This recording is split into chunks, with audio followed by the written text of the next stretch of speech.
OM Saint-Étienne, l'affiche entre les deux plus grands clubs français historiquement dans ce pays.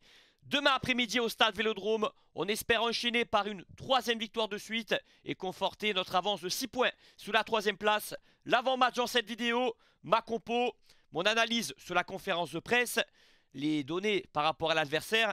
Et en deuxième partie, je répondrai à l'actualité. Il s'est passé plusieurs polémiques cette semaine dans les médias. L'intervention scandaleuse, aigrie de Monsieur Dugarry. Je vais répondre aussi à Jérôme Roten sur un sujet sur le supporterisme en France. Soit disant, il y a trop de supporters de l'OM dans ce pays. Et un petit peu à Daniel Riolo. Et je donnerai aussi mon point de vue sur ce qui se passe autour de QSI. Parce que vous avez vu que Nasser est toujours dans l'œil du cyclone. Ça nous concerne, outre la rivalité, le PSG dans le championnat de France est en Ligue 1. Donc on ne va pas faire les hypocrites, on doit suivre cette actualité-là, surtout que c'est un club qui monopolise beaucoup de choses depuis 2011. Donc c'est aussi important pour l'OM, tout ce qui se passe autour de Nasser, etc. Donc je dois donner mon avis, chacun défend ses intérêts, c'est comme ça. N'hésitez pas à liker la vidéo et on est parti pour l'avant-match. J'espère une grosse ambiance au Vélodrome. OM Saint-Étienne, c'est toujours un grand match dans la saison, même si un peu moins ces derniers temps, parce que les Verts, sportivement, sont dans le dur. Et que c'est un club qu'on déteste moins actuellement que certains autres, on ne va pas les citer, mais c'est la vérité de la période, de l'époque. Et au passage, c'est un club qui mérite de se maintenir en Ligue 1. Je pense qu'on est tous d'accord là-dessus. J'espère une grosse ambiance pour la première de Benasser dans ce stade. Alors Dedic, il était là contre Lyon en tribune. Donc il a déjà observé la ferveur du peuple marseillais. Alors la compo que j'aimerais voir. Vous savez que Balerdi est suspendu à Auxerre le prochain match. Donc dans cette défense centrale, je prépare un petit peu cette rencontre à la Baie des Champs, puisque je mets Luis Felipe. J'ai envie de le lancer, c'est un match pour lui, parce que l'adversité est assez faible, et qu'on aura besoin de lui à Auxerre. Donc il faut le préparer à ce rendez-vous là-bas. Balerdi dans l'axe, et Kondogbia qui a besoin de temps de jeu, de retrouver du rythme après sa longue blessure, et parce que lui aussi devrait être d'entrée contre la GA. Donc je suis obligé de sortir Murillo à contre-cœur. C'est pas une sanction sportive, mais c'est pour préparer le prochain match, vous l'avez compris. Dedic titulaire, au moins pendant 1 heure de jeu. Il a eu des jambes dans son entrée contre Angers. Il a faim, ça se voit dans son comportement, que ce soit à l'entraînement, au match de dimanche, on l'a vu également. Et Merlin est en perte de confiance. Et côté droit, bien sûr, Luis Enrique qui est indéboulonnable et qu'on doit maintenir sur sa lancée actuelle. Milieu de terrain, je fais souffler un petit peu Højbjerg, qui est un petit peu moins flamboyant lors des derniers matchs, et aussi pour voir comment on va se comporter sans lui, et parce qu'il y a Rongier qui est de retour, et qui mérite autant que Højbjerg. Donc la doublette Benasser-Højbjerg côte à côte pendant 1 heure du moins, puisque Benasser n'a toujours pas 90 minutes dans les jambes, et Højbjerg pendant une demi-heure en fin de rencontre. Et puis Greenwood, Rabiot et Gouiri, bien sûr, en pointe. Alors l'adversaire Saint-Étienne, qui reste sur 5 matchs en Ligue 1 sans victoire, qui n'a jamais gagné à l'extérieur cette saison. Il y a eu un nouveau coach qui est arrivé début janvier, et on ne peut pas dire que les résultats sont meilleurs. Par contre, il y a un comportement qui est différent. C'est-à-dire que c'est une équipe qui va un peu plus vers l'avant, qui a des intentions plus offensives, toujours dans le même système, en 4-3-3, mais on l'a vu face au PSG, face à Lille, ils vont presser, ils vont chercher l'adversaire. Donc on peut s'attendre à un comportement un peu différent des 2 confrontations qu'on a eu à Geoffroy Guichard. On s'est baladé au mois de décembre. J'ai écouté un peu la conférence de presse de leur coach. Après, est-ce qu'ils vont rééditer ce plan de jeu au Vélodrome? On verra bien, c'est aussi possible parce qu'ils l'ont bien fait au Parc des Princes encore une fois. Mais c'est sûr qu'ils vont arriver en manque de confiance totale parce qu'ils encaissent beaucoup de buts. Je suis plutôt satisfait des 2 derniers matchs de l'OM. On a une possession toujours aussi importante, mais surtout on concède beaucoup moins d'occasions qu'avant. On use l'adversaire un maximum et on fait attention à ne pas perdre des ballons bêtes dans notre camp. C'est ce qui s'est passé contre Angers. Oui, parfois tu as l'impression que ça ronronne et c'est vrai qu'il y a des périodes où on est un peu stérile, mais on fatigue l'adversaire, on les décourage avec cette mainmise sur le jeu qu'on a, surtout au milieu de terrain avec les joueurs de grande classe qu'on a. Même s'il faudrait quand même un peu plus de personnalité dans les 20-30 derniers mètres, pourquoi pas tirer un peu plus de loin, tenter un peu plus de dribble chez certains, dont Luis Enrique, Greenwood qui retrouve un petit peu son meilleur niveau. En tout cas, c'est très dur de jouer contre nous, même si tu décides de jouer très bas. Parce qu'on sait qu'on va avoir le ballon, qu'on va être patient et qu'on va savoir profiter de la bonne opportunité pour marquer. Que ça soit à l'heure de jeu, que ça soit en première mi-temps, en deuxième mi-temps. On a une certaine de maîtrise, je trouve, dans la gestion du match qui est intéressante et qui peut décourager les équipes bloc bas. On est patient, on use l'adversaire et on est solide défensivement parce qu'on concède très peu d'occasions. Je me souviens de certains matchs en première partie de saison, on perdait des ballons bêtes dans notre camp, on faisait des grosses erreurs et on y allait un petit peu la fleur au fusil. Et les équipes adverses, en profitaient pour nous contrer. Là, c'est plus trop le cas. En fait, on empêche nos adversaires qui jouent bloc bas contre nous de nous piéger et de nous contrer. C'est ça le point positif sur les 2 derniers matchs que je vois dans cet OM là. C'est difficile de nous punir en contre-attaque. Pour parier sur le match, ça se passe sur Unibet. Super offre de bienvenue avec mon code promo RAFOOT. Ça marche juste après l'inscription sur votre premier pari. 100 € de bonus en free bet vous sont accordés au maximum. C'est-à-dire vous inscrivez, vous misez sur le match jusqu'à 100 € maxi. Si le premier pari est perdant, on vous rembourse en free bet la mise effectuée.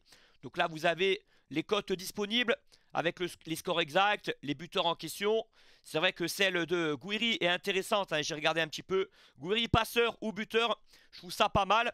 Avec aussi OM vainqueur et Greenwood buteur, il y a un petit combo intéressant. Vous faites comme vous voulez, hein, bien sûr, ça s'adresse à ceux qui veulent parier. En étant raisonnable, bien sûr, faites attention, hein, les jeux d'argent ça peut être dangereux, donc ça doit être même un loisir. Et surtout, encore plus important, c'est pour les majeurs uniquement. Si vous êtes mineur, c'est interdit de parier à des jeux d'argent. En tout cas, encore une fois, si vous voulez miser sur le match, le lien est en description. Profitez de mon code promo RAFOOT et ça me soutient aussi, bien sûr, par la même occasion. Donc, je vous en remercie pour ceux qui en profitent. L'analyse de la conférence de presse, les propos les plus importants que j'ai retenus, c'est surtout celle-là de De Zerbi, comme quoi il préparait avec Benassia déjà les années futures. C'est quelque chose de rassurant, de positif, même si c'est dans la lignée de ses dernières interventions sur ce qu'il pense de l'OM, ce qu'il vit chez nous, ce côté un petit peu frisson, émotion qu'il a au quotidien à travailler dans cette ville, dans ce stade et dans ce club. Donc je pense qu'il est sincère, j'ai pas de doute là-dessus parce qu'on a toujours cette peur en fin de saison de perdre notre coach à l'OM. Mais là on a la chance d'avoir quelqu'un de très compétent mais en plus qui a cette attache envers le club. Donc ça c'est quand même encore une bonne nouvelle, une confirmation. Il s'est exprimé sur l'absence de Harit en étant très cash, très sincère. Il est victime de la bonne période de l'OM et des joueurs qui ont profité de son absence parce qu'il était quand même pas là pendant quasiment 4 mois. Et il est très honnête hein, par rapport à ça. Il y a des joueurs importants qui se sont installés. Il faut penser au collectif. On a trouvé des équilibres. C'est ça la déclaration forte. Donc il faut qu'il prenne son mal en patience. Qu'il attende certainement des matchs où l'OM soit moins bien, hein, c'est triste à dire, ou alors des blessures, des suspensions. Mais à l'heure actuelle, ça paraît compliqué de le voir titulaire, voire impossible. Et même rentrer en cours de match, j'ai même un gros doute hein, sur le fait qu'il soit pris dans le groupe contre Saint-Etienne demain. Bon, tu vas me dire, c'était pas le cas à Angers le week-end dernier, donc on a un petit élément de réponse. On verra bien. Mais moi, j'aimerais, en tout cas, le concerner encore. Parce que c'est un joueur qui peut apporter en cours de match et qui a un profil d'ailleurs de joker, de super sub. C'était le cas lors de sa saison avec Sampaoli. Concernant Kondogbia, là, il a été beaucoup plus élogieux en disant que ça faisait partie des joueurs les plus importants de l'effectif.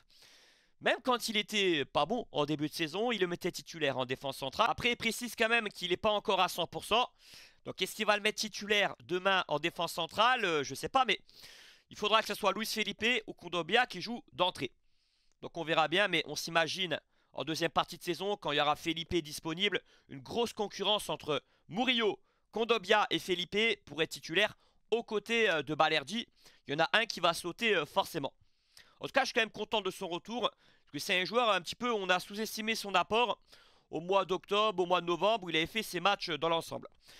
Concernant Felipe, justement, il assure que c'est un transfert qui va être important pour l'OM.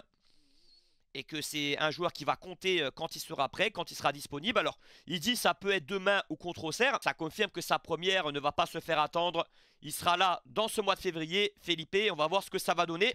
Il a un beau CV encore une fois. Il aura sa chance parce que c'est pas un secteur de jeu où l'OM est très fort cette saison. On a des joueurs d'immense qualité comme au milieu de terrain. Donc on verra bien, mais c'est quelqu'un que De Zerbi a voulu. C'est clair et net avec cette déclaration. Il précise aussi qu'il n'est pas encore satisfait à 100% de ce qu'il voit sur le terrain. Et c'est totalement en adéquation avec le peuple marseillais, avec les supporters de l'OM. C'est vrai qu'on est très heureux. On est deuxième, on a 6 points d'avance, on voit quand même des belles choses cette année. Mais on n'a pas ce sentiment comme avec Bielsa, comme certaines saisons, même avec Tudor, il y a 2 ans pile, d'avoir un OM rouleau compresseur puissant, comme on l'a pu être parfois en étant deuxième. C'est vrai ou pas? Et il en a conscience de Zerbi. Il y a des axes de progression, et tant mieux, hein, quelque part. Pas encore atteint notre plein potentiel, et il est persuadé de rendre l'équipe plus forte dans quelques temps encore. Et on sait sur quel domaine, on sait très bien qu'on a progressé dans la maîtrise, dans la gestion d'un match et du jeu, du ballon. Notre ligne défensive aussi est beaucoup mieux coordonnée. On se fait plus avoir, on se fait plus prendre dans le dos de la défense. Par contre, on doit être beaucoup plus tranchant dans les 30 derniers mètres et se créer encore plus d'occasions. Et c'est ça, je pense, ce qui veut dire, c'est plutôt dans l'aspect offensif là, où l'OM doit progresser ces temps-ci, encore du moins, améliorer des choses. Avant de passer à tous les sujets polémiques qu'il y a eu cette semaine, je vais faire un focus sur certains joueurs, dont Balerdi pour commencer. C'est vrai qu'il me déçoit un petit peu sur certains matchs, il est sur courant alternatif. Parfois c'est le vrai patron, parfois il n'est pas rassurant dans son positionnement, dans ses interventions défensives. Et dimanche contre Angers, il a eu du mal dans la lecture du jeu, à couvrir certaines ouvertures adverses. Mais il faut dire que dans cette équipe, c'est notre dernier défenseur qui doit parfois couvrir 20-30 mètres de terrain parce qu'on est très porté vers l'avant. Donc c'est pas toujours simple non plus. Et aussi c'est notre première rampe de lancement. C'est celui par qui tous les ballons passent en premier lieu. Donc il doit construire le jeu et aussi assurer nos arrières. Donc il a une double responsabilité énorme, Balerdi. En même temps, c'est le capitaine, il a été revalorisé, il a un statut tout autre cette saison, je sais bien. Mais vous le connaissez, c'est un super défenseur. Il est capable de faire des très bons matchs, il a beaucoup progressé. Mais il lui manque encore de passer ce dernier cap, ce dernier palier pour devenir un top défenseur international. Et il lui faudrait quelqu'un d'expérience encore à ses côtés. Donc tout ça pour vous dire que ne vous attendez pas à avoir un Balerdi parfait dans cet OM là, malheureusement. Et il y a aussi des raisons à ça. J'aimerais aussi parler de Murillo. Rappeler son prix auquel il est arrivé, 2 millions et quelques seulement. C'est devenu un joueur titulaire qui fait une bonne saison, qui a aussi fait l'an passé une bonne saison, rappelez-vous. Il était souvent titulaire à la place de Klose. Alors je ne sais pas si en Ligue des Champions, il aura le niveau, hein. Faudra voir et j'espère même qu'on va trouver un joueur de niveau supérieur parce que l'OM est très ambitieux cette saison et cet été on voudra à certains postes avoir des joueurs de niveau international qu'on n'a pas sur certaines positions. Il s'est très bien adapté à ces doubles fonctions que lui demande De Zerbi, de se porter dans le camp adverse et de défendre dans une défense à 3. Il est complémentaire avec Enrique également. Il y a une bonne connexion entre les deux. Et aussi en Europe, il fait partie des joueurs les mieux classés dans les duels aériens. Sur le pourcentage, je dis bien. Ça ne veut pas dire qu'il en a rapporté le plus, mais quand on prend en compte le nombre de duels et ceux qu'il a remportés, il fait partie des meilleurs. Je vais évoquer deux joueurs qui vont pas très bien en ce moment. Bon, vous avez deviné que c'est Merlin et Hérault.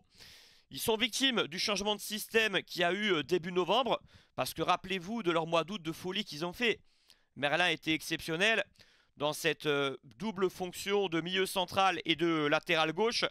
Et puis Hérault, il avait du feu dans les jambes, il apportait quelque chose à chaque entrée. Quand il était titulaire, pareil, hein, il faisait des très très bonnes choses. Et là, il est méconnaissable. Bon, même si j'ai donné une raison commune, le changement de système tactique, c'est deux joueurs de caractère et de trajectoire différentes. J'espère un réveil d'Hérault, malgré tout, dans un rôle de joker. Merlin, je suis pessimiste, voire très négatif, quant au fait qu'il deviendra titulaire à l'OM en tant que latéral gauche ou piston gauche. Et il a la concurrence d'Edic. Pour parler aussi d'un autre joueur qui joue au piston cette saison, c'est Luis Enrique. On apprend d'après un média anglais qu'il y a des clubs de première ligue qui le surveillent attentivement. À quel prix vous lâchez Enrique cet été? Bon, on verra d'ici là. Mais posez-vous la question s'il vous plaît et j'aimerais avoir vos réponses. 20, 30, 40 millions, dites-moi à quel prix vous le lâchez. Vous pouvez me dire aussi qu'il est intransférable. Selon moi, tout dépend de la tactique qu'on aura l'année prochaine. Si on reste dans ce système-là, je le vends pas, sauf un très très très haut prix. Et si on passe en 4-3-3 ou 4-2-3-1, pour moi sa meilleure position c'est piston, quand il a le jeu face à lui. Donc ça voudrait dire qu'il jouerait ailier. S'il y a une offre entre 30 et 35 millions d'euros, je vends Enrique en jouant en 4-3-3. Voilà, mon point de vue à l'instant T. Maintenant je vais répondre à plusieurs journalistes. Je vais commencer par Roten. C'est pas le plus méchant avec l'OM, je vais vous dire pourquoi, parce qu'il sait très bien qu'il est supporter du PSG, qu'il a cette étiquette Paris Saint-Germain, et à l'époque des classicos, des vrais classicos, c'était le joueur qu'on détestait le plus. C'était la tête de Turc. Je me rappelle de Tonini, le capot du virage nord au Yankee tout en bas, qui le chambrait dès qu'il venait sur la pelouse, parce que c'était la tête de Turc, hein, on ne supportait pas. Roten, vraiment, c'est comme Neymar il y a quelques années. Mais en tant que journaliste, je trouve assez objectif envers l'OM, c'est la vérité. Alors parfois il critique l'OM, mais c'est normal. Comme nous on critique l'OM, on est obligé de critiquer l'OM parfois. Et parfois il dit du bien, mais la balance elle est juste, je trouve. Il est même plus sévère avec le PSG qu'avec l'OM, et c'est la vérité. Par contre, je suis pas d'accord. Quand il parle de ce manque de culture foot qu'il y a en France, bon, il prend exemple que lors du match à Angers, quand on a marqué, la plupart des tribunes latérales se sont levées. Mais ça a existé dans les années 2000, depuis la période tapis, quand l'OM est à l'extérieur. Vous savez que 70% du stade va supporter l'OM. C'est aussi un peu le cas, même si c'est moins présent avec le PSG. Je dirais que c'est peut-être du 40% qui sont pour le PSG quand ils vont à l'extérieur. Parce que ceux qui vont dans les stades, en majorité, c'est ceux qui ont plus de 15 ans, plus de 20 ans. Et que l'OM est beaucoup plus populaire chez les tranches d'âge de plus de 25 ans. On reste le club le plus populaire en France chez les plus de 25 ans et même au-delà, hein, largement. Et je trouve ça beau parce qu'on a un club qui a des résultats en dents de scie depuis la période tapis. On a gagné une Ligue 1 en 31 ans. C'est quand même, quand j'y pense parfois, c'est très léger, c'est très light. Notre palmarès, c'est très limite. On a eu la parenthèse des champs. Ça a duré quoi 2 ans, 2 ans et demi, 3 ans, je l'ai vécu. C'était très rapide. Mais sinon, même si l'OM reste en haut du championnat en général, je dis bien, c'est pas toujours le cas, on fait pas mieux que certains autres clubs français. Mais c'est toujours nous, de génération en génération, qui envahissons les stades adverses. Et ce n'est pas une culture footix, aimer l'OM. Tu aimes ce club par sa ferveur, par son stade Vélodrome, par son palmarès, par son côté historique. Pas par son actualité, pas parce que c'est l'équipe qui gagne. L'équipe qui gagne, c'est le PSG. Donc il aurait répondu ça envers les nouveaux supporters parisiens, j'aurais compris, même si c'est un peu logique aussi que Paris s'est créé beaucoup de supporters depuis 10 ans, parce que c'est l'équipe qui est premier, on peut comprendre les enfants, les jeunes. C'est un peu le foot partout pareil. Je vais vous dire ce que veut dire Roten, c'est que les supporters qui n'habitent pas dans le sud de la France, près de Marseille, et qui supportent l'OM, bah, ils feraient mieux de supporter le club de leur ville. Par exemple Angers, par exemple Nantes, je sais pas, Laval. Ça marche pas comme ça l'OM. Ça marche pas comme ça.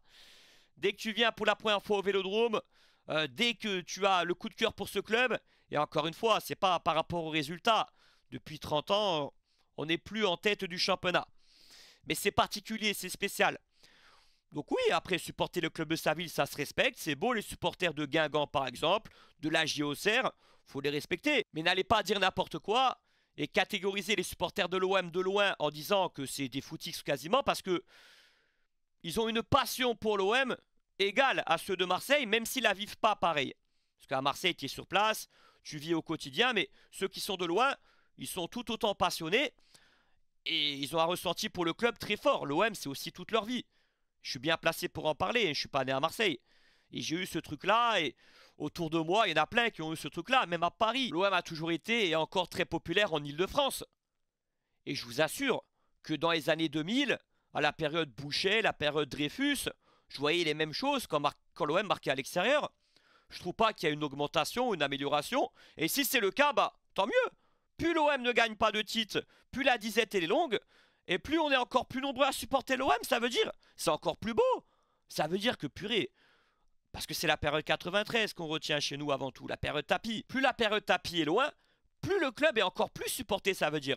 Eh ben tiens, je vais prendre l'exemple de Saint-Etienne, qui reste un club assez populaire en France. Bon, pas comme nous, mais ils peuvent être ils sont dans le top 4, top 5. Bah eux, leur grande période, c'est encore plus loin, c'est les années 70. Mais voir des supporters de Saint-Etienne qui n'habitent pas à Saint-Étienne, malgré leur situation très compliquée depuis très longtemps.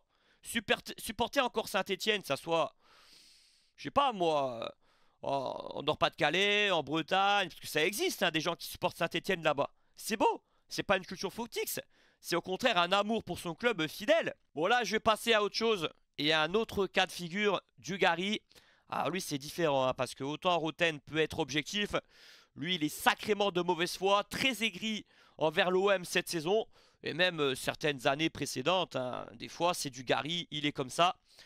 Et ça commence à bien faire parce que match après match, il faut quand même rappeler que l'OM est deuxième cette saison avec 6 points d'avance et qu'il a des mots extrêmement négatifs, cruels, en disant il n'y a pas de jeu, je m'ennuie. Benasser, il a fait que des passes vers l'arrière, il joue à 2 à l'heure. Donc là, il y a un problème. Là, il y a quelque chose qui tourne pas rond, ou alors c'est volontaire de sa part. Dugarry, son histoire avec l'OM s'est très mal terminée. Il y a eu des affaires à la commanderie. Il a été sifflé par le Vélodrome sa dernière saison. Même quand il venait avec l'équipe de France, il se faisait huer et conspuer. Et connaissant son caractère, parce que c'est un grincheux, hein, le Dugarry, c'est des choses qu'il n'a jamais digérées. Même si je reconnais que parfois, je l'ai entendu à la radio, c'était il y a 4-5 ans, il avait dit le Vélodrome, c'est la meilleure ambiance d'Europe. Mais bon, ça ne veut pas dire que t'aimes l'OM de dire ça. Moi, par exemple, je reconnaissais que le Parc des Princes, avant le plan Le Pou, avait une très très chaude ambiance. Avant 2010. Et pourtant, je détestais le PSG, certainement encore plus que maintenant. Donc Dugarry, oui, à la haine de l'OM. Et je suis d'autant plus sincère quand je le dis que je vous précise que des Riolo et des Roten sont souvent objectifs avec nous, font leur travail. Mais lui, c'est pas le cas. Moi, je vais vous dire un truc. Il est important que les journalistes aient cette liberté de parole, la liberté de la presse, on peut dire ce qu'on veut, on parle que de football. Mais là, ce qui fait Dugarry, c'est du mensonge, c'est salir, c'est cracher sur le blason olympique de Marseille, un club où il a joué, où il a vécu des grandes émotions, même s'il y a eu des trucs négatifs, mais bon, il a été responsable de ça. Mais il a vécu aussi des très belles choses, et lui-même l'a déjà reconnu. Comment il peut parler comme ça d'une équipe qui est deuxième, qui a un vrai style de jeu, un vrai fond de jeu? On voit des belles choses, alors peut-être qu'il peut s'ennuyer parfois par séquence, même nous on le dit parfois. J'en parlais avec Sofiane il y a quelques temps, c'est vrai que cette façon de jouer, ça correspond pas à l'ADN de l'OM. Le droit au but, on préfère, nous, au Stade Vélodrome, un football plus vertical, plus impatient que ce football-là qui est posé, qui est parfois magnifique à regarder, et qui, j'espère, qui est en train de prendre. Et on doit continuer là-dessus parce que c'est le plan de Zerbi, on a les joueurs pour, et on est parti pour ça. Mais dire des telles dégueulasseries, c'est incroyable. Parce qu'on a vu des buts sublimes, et l'OM est la deuxième meilleure attaque du championnat, et largement d'ailleurs, et on a établi un record de buts au bout de 21 journées, depuis 40 ans. Cette stat, elle est quand même incroyable. Comment on peut s'ennuyer quand tu as marqué autant de buts comme jamais depuis 40 ans? Il crache sur la première de Benasser, qui a joué contre un bloc bas, qui a été un milieu de terrain qui a été capable de trouver des bonnes passes, des bonnes ouvertures, des belles transversales, des très bons centres. Habituellement, on a Højbjerg, Rongier, on a tous reconnu que là, Benasser, il nous avait apporté beaucoup plus dans l'allant offensif, dans la verticalité tout simplement. Et lui, il dit l'inverse, qu'il a fait que des passes en retrait, etc. Il y a eu aussi d'autres journalistes, d'autres supporters qui l'ont comparé à Verratti, même si je trouve que Benasser, il est plus dans l'intelligence du jeu qu'un Verratti par exemple. Mais dans le côté gratter les ballons, aspirer les ballons et les distribuer rapidement, oui, il y avait un petit peu du Verratti. Et aussi sur le fait d'en perdre aucun. Même quand il était sous pression, Benasser, c'était quasiment 100% de passes réussies. Et il a pris parfois, il a mis de l'intensité dans son jeu tout simplement. Donc Dugarry est à charge contre l'OM au quotidien, tout le temps, régulièrement. Tu peux critiquer l'OM, critiquer une équipe, parce que des fois ça va très mal, parce que des fois t'as pas d'autre choix. Mais là, c'est un parti pris, et c'est dégueulasse, c'est extrême. Depuis le début de la saison, c'est de pire en pire. Qu'est-ce qu'on doit penser alors de Monaco là? On l'entend pas ce Monaco. Mais vous avez vu la différence de traitement quand même entre nous et Monaco par exemple? Est-ce que t'as entendu Dugarry critiquer Monaco une fois ces derniers temps? Ou même d'autres clubs concurrents, hein? Et pourtant, au niveau budget, c'est quasiment équivalent. Lyon, tiens. Dugarry sur Lyon. Donnez-moi ces déclarations. Comparé avec celle sur l'OM qui est deuxième avec 10 points d'avance sur Lyon.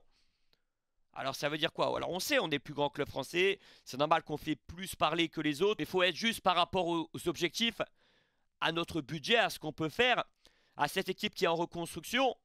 Bon là, je suis en train de me prendre la tête, mais ça se trouve, c'est une stratégie de la part de RMC, de Dugarry, de faire le mec qui critique pour faire réagir les gens, pour faire de l'audience. Tout est possible, hein, je ne sais pas.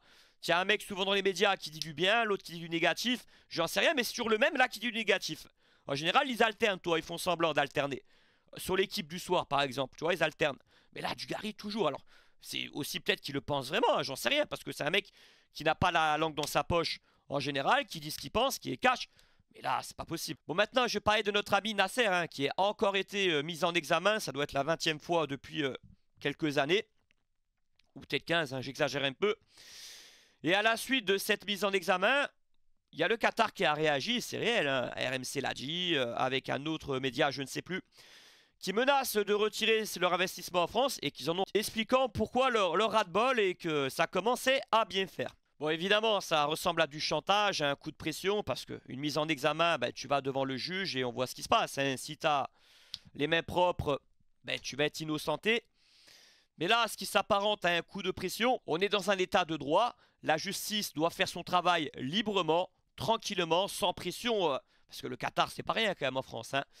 Sans pression extérieure, on n'achète pas la justice. Et je pense que depuis que QSI, c'est même avéré, hein, avec comment ils sont arrivés, on va pas revenir là-dessus, j'ai pas envie d'ailleurs.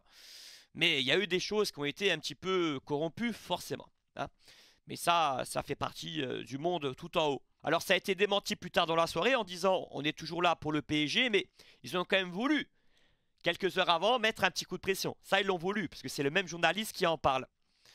Donc évidemment, ils ont trop d'intérêt au PSG, en France plus globalement, pour partir comme ça, malheureusement. Alors à court terme, du moins, parce qu'évidemment que le Qatar, et on l'espère, pas que les Marseillais, les Lyonnais, les Monégasques et beaucoup de gens dans le foot en France qui quittent le championnat de France parce que je fais partie des gens objectivement, et de toute façon j'ai le droit de le penser, et tous les Marseillais le pensent, dites-vous bien les Parisiens, chacun défend ses intérêts.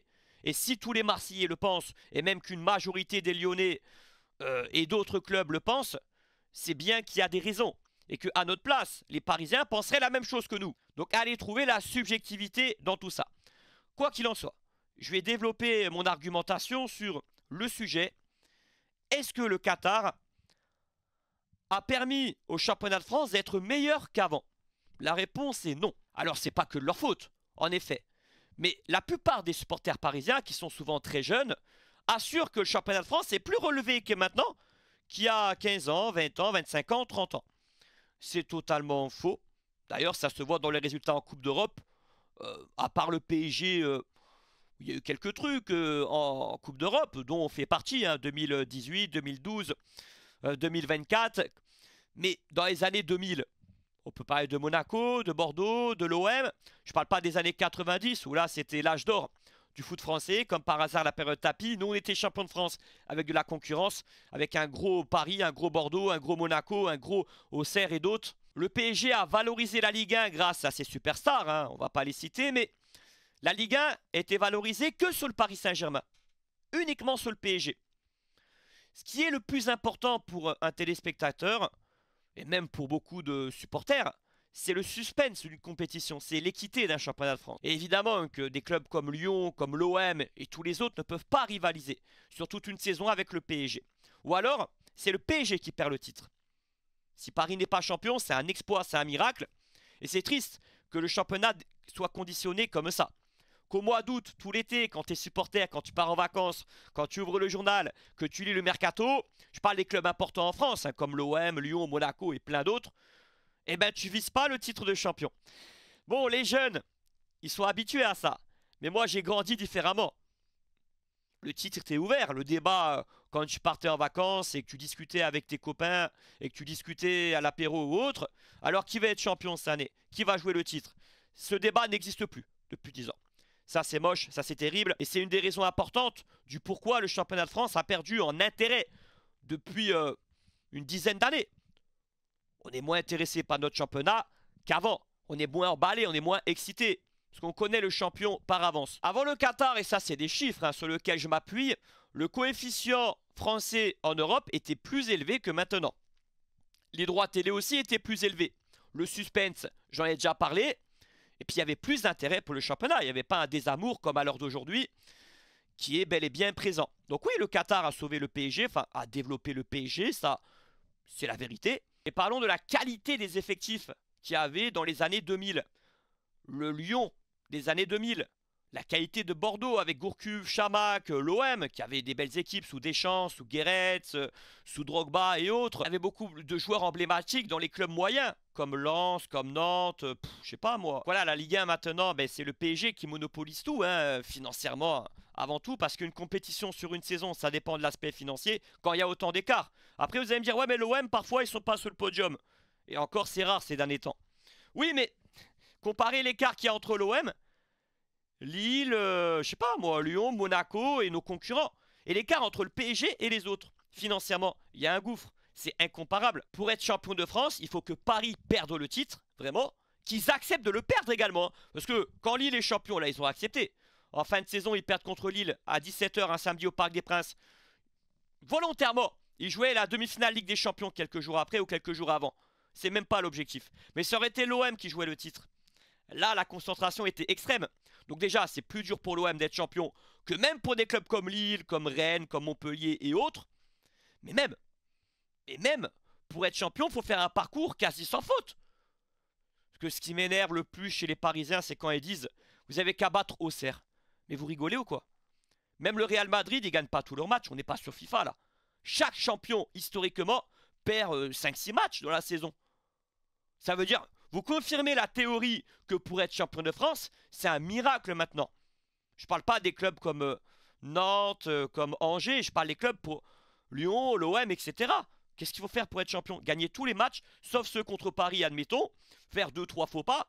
Mais ça a changé le foot, en effet. Hein. C'est plus le foot d'avant le Qatar. Et nous, on devrait la fermer. On devrait espérer que le Qatar reste dans le championnat de France. C'est une bonne chose pour la Ligue 1. On nous prive. Peut-être que le mot est fort, mais c'est un peu ça. Les fois où on a fini deuxième, il n'y aurait pas eu le Qatar, on aurait été champion de France, Marseillais. Alors, oui, 12 ans sans titre, la disette. Mais c'est dû au Qatar en France aussi. C'est une grosse explication. On ne peut pas dire l'inverse. Quand on n'a pas gagné le titre de 93 à 2010, là c'était honteux. Là c'est grave. Et ça c'est la chose à laquelle j'ai le plus honte à l'OM avec les 13 défaites d'affilée. On va me dire oui mais grâce au Qatar, les droits télé, parfois il y a un peu plus d'argent qui est mis sur la table parce qu'il y a le PSG et il y a des grands joueurs. Oui mais fais la différence entre les quelques millions d'euros qu'il y a en plus pour tous les clubs et le fait que tu gagnes une place au classement. Au lieu d'être troisième, tu seras certainement deuxième, et vice-versa. Et l'intérêt premier d'un supporter, d'un téléspectateur, être champion, être devant, je pense que le choix est vite vu, hein. Il est vite fait. Hein. Et encore une fois, la Ligue 1, les droits télé avant le Qatar, la compétitivité, les super joueurs, il y en avait plus, voire autant, allez on va dire autant pour être objectif, même si je pense l'inverse. Et tous les anciens vont dire l'inverse, que le championnat des années 2000, on est nostalgique. Que maintenant. Et dernière chose, pour ceux qui disent oui mais si le Qatar y vend, c'est pas grave, le PSG va tomber sur un investisseur avec beaucoup d'argent, parce que Paris, c'est vrai, actuellement est une marque, Paris vaut beaucoup d'argent, ils sont autofinancés, je sais pas quoi. Alors, je vais vous dire un truc de logique. Si le Qatar s'en va, est-ce que vous pensez que le prochain investisseur ou les prochains investisseurs mettront autant d'argent sur la table dans le club, sur le marché des transferts et tout, que l'a fait le Qatar depuis 2011. C'est impossible. Parce qu'on ne peut pas faire plus que le Qatar. Rappelez-vous de 2017, de tous ces épisodes qui ont révolutionné le foot en Europe. Et ça a été critiqué à juste titre hein, par des grands clubs européens. On a pensé à la Super League à cause de ça. À cause du Qatar, de City, de ces clubs-là. De ces 2-3 clubs États. Pour essayer de se sauver. Et peut-être que la Super League va être créée un jour. Parce que quel intérêt d'avoir des ligues nationales s'il y a un tel écart entre un club et les autres? Quel intérêt, franchement. Bref, ça c'est encore un autre sujet. Mais tout ça pour vous dire que, oui, Paris tombera sur un propriétaire qui sera certainement très riche, mais vous allez régresser. Vous allez mettre moins d'argent sur la table que ces dernières années. Encore là, ces derniers mercatos, c'est la folie encore. Hein. Paris rate une saison, c'est pas grave. L'année prochaine, ils mettent 200 millions d'euros plein été pour se reconstruire. C'est ça qui n'est pas juste. C'est pas de la gestion. C'est des moyens illimités. Et ça, c'est pas du foot. C'est pas du sport sur toute une saison. Encore la Coupe de France, c'est sur un match. Là, c'est du. Tu peux gagner tout le monde sur un match. Mais une saison comme ça, le champion, tu le connais à l'avance. Donc oui, le Qatar impacte tout en Ligue 1. Et quand Paris est champion, ça n'a aucun. Il n'y a pas de mérite. Ah bah ça, je le pense. Hein. Et je le dirai toute ma vie. Hein. Ça vaut rien les titres de champion du PSG. Et je sais qu'il y a des Parisiens qui pensent pareil de ce côté-là. Tu peux être champion 40 fois de suite, ça. Ce qui impacte la Ligue des Champions, c'est autre chose par contre. Là, en Ligue des Champions, Paris, tu peux les juger, c'est la vérité. C'est pas que les Marseillais qui pensent ça, les amis. Demandez à la majorité des supporters lyonnais, vous diront pareil. Et les supporters du PSG, vous seriez à la place des Marseillais, vous penseriez la même chose que nous. Chacun défend son bistec, ses intérêts, encore heureux. Me demandez pas de penser comme un supporter du PSG. Je ne le suis pas, je ne le serai jamais. Et c'est logique, encore une fois, ce que je suis en train de dire. Voilà. La compétition n'est pas égale sur toute une saison. Il y a un gouffre énorme. Il y a peut-être 2-3 semaines, je regardais le salaire annuel de l'équipe type du PSG. J'ai fait 3 roulades arrière. Et là, je me suis dit, non mais, faut quand même rappeler, on n'est pas sur la même table. C'est pas possible de comparer les choses. C'est pas possible. Mais bon, on vit ça depuis 2011. C'est comme ça. Je ne me suis pas permis de parler des affaires de Nasser, corruption ou pas. Bref, je ne suis pas rentré dans ce débat-là. Mais le débat, est-ce que le Qatar apporte à la Ligue 1? Et pareil, la billetterie. Ça rapporte quoi la billetterie au club? Vous rigolez ou quoi? Soi-disant que les stades sont pleins parce que le PSG... Mais là, je vais vous dire un truc positif. Quand le PSG allait à l'extérieur avant le Qatar, les stades étaient pleins déjà. Renseignez-vous un petit peu les nouveaux supporters du PSG.